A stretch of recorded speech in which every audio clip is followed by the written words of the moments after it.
Hello दोस्तों, स्वागत है आपका हमारे चैनल लर्निंग ब्लॉग्स पर। आज इस वीडियो में हम आपके लिए लेकर आए हैं सिंहासन बत्तीसी का भाग 7वां, सातवीं पुतली कौमुदी की कथा। सातवीं पुतली कौमुदी की कथा। 7वें दिन जैसे ही राजा भोज दरबार में पहुंचे और सिंहासन की तरफ बढ़े, 7वीं पुतली कौमुदी जागृत हो गई और राजा से बोली, हे राजन, इस सिंहासन पर बैठने की जिद त्याग दो। इस सिंहासन पर वही बैठ सकता है जो राजा विक्रमादित्य की तरह गुणवान हो। अगर तुम में उनकी तरह एक गुण भी हो तो अवश्य इस सिंहासन पर बैठना। सुनो, मैं तुम्हें परम प्रतापी वीर विक्रमादित्य की कथा सुनाती हूँ। एक दिन राजा विक्रमादित्य अपने शयन कक्ष में सो रहे थे। अचानक उनकी नींद करुण क्रंदन सुनकर टूट गई। उन्होंने ध्यान लगाकर सुना तो रोने की आवाज़ नदी की तरफ से आ रही थी। विक्रम की समझ में नहीं आया कि कौन सा दुख उनके राज्य में किसी स्त्री को इतनी रात गए बिलख बिलख कर रोने को विवश कर रहा है। उन्होंने तुरंत राज परिधान पहना और कमर में तलवार लटकाकर आवाज़ की दिशा में चल पड़े। शिप्रा के तट पर आकर उन्हें पता चला कि वह आवाज़ नदी के दूसरे किनारे पर बसे जंगल से आ रही है। उन्होंने तुरंत नदी में छलांग लगा दी और तैरकर दूसरे किनारे पर पहुँचे। फिर चलते चलते उस जगह पर पहुँचे जहाँ से आवाज़ आ रही थी। उन्होंने देखा कि झाड़ियों में बैठी एक स्त्री रो रही है। उन्होंने उस स्त्री से रोने का कारण पूछा। स्त्री ने कहा कि वह कई लोगों को अपनी व्यथा सुना चुकी है, मगर कोई फायदा नहीं हुआ। राजा ने उसे विश्वास दिलाया कि वे उसकी मदद करने का हर संभव प्रयत्न करेंगे। तब स्त्री ने बताया कि वह एक चोर की पत्नी है और पकड़े जाने पर नगर कोतवाल ने उसे वृक्ष पर उल्टा लटका दिया।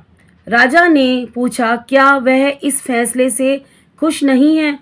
इस पर औरत ने कहा कि उसे फैसले पर कोई आपत्ति नहीं है, लेकिन वह अपने पति को भूखे प्यासे उल्टे देख नहीं सकती, क्योंकि न्याय में इस बात की चर्चा नहीं कि वह भूखा प्यासा रहे, इसलिए वह उसे भोजन और पानी देना चाहती है।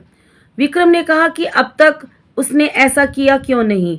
इस पर औरत बोली कि उसका पति इतनी ऊंचाई पर टंगा हुआ है कि वह बगैर किसी भी की सहायता के उस तक नहीं पहुंच सकती और राजा के डर से कोई भी दंडित व्यक्ति की मदद को तैयार नहीं होता।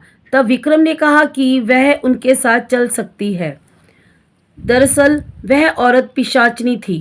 वह लटकने वाला व्यक्ति उसका पति नहीं था। वह उसे राजा के कंधों पर चढ़कर खाना चाहती थी। जब विक्रम उस पेड़ के पास आए तो वह उस व्यक्ति को चट कर गई। तृप्त होकर उसने विक्रम को मनचाही चीज मांगने को कहा। विक्रम ने कहा वह अन्नपूर्णा का पात्र प्रदान करे, जिससे उसकी प्रजा कभी भूखी नहीं रह पाएगी।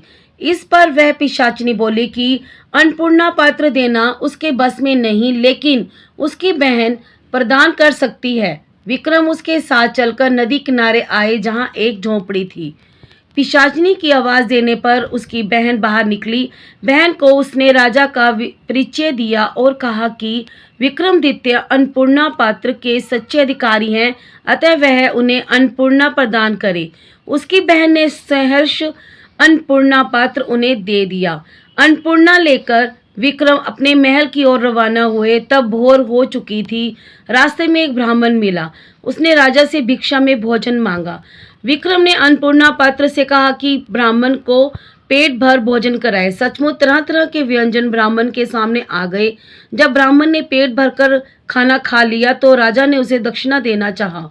ब्राह्मण अपनी आंखों से अन्नपूर्णा पात्र का चमत्कार देख चुका था, इसलिए उसने कहा, अगर आप दक्षिणा देना ही चाहते हैं तो मुझे दक्षिणा स्वरूप यह पात्र दे दें, ताकि मुझे किसी के सामने भोजन के लिए हाथ फैलाना ना पड़े। विक्रमादित्य ने बेहिचक उसी क्षण उसे वह पात्र दे दिया।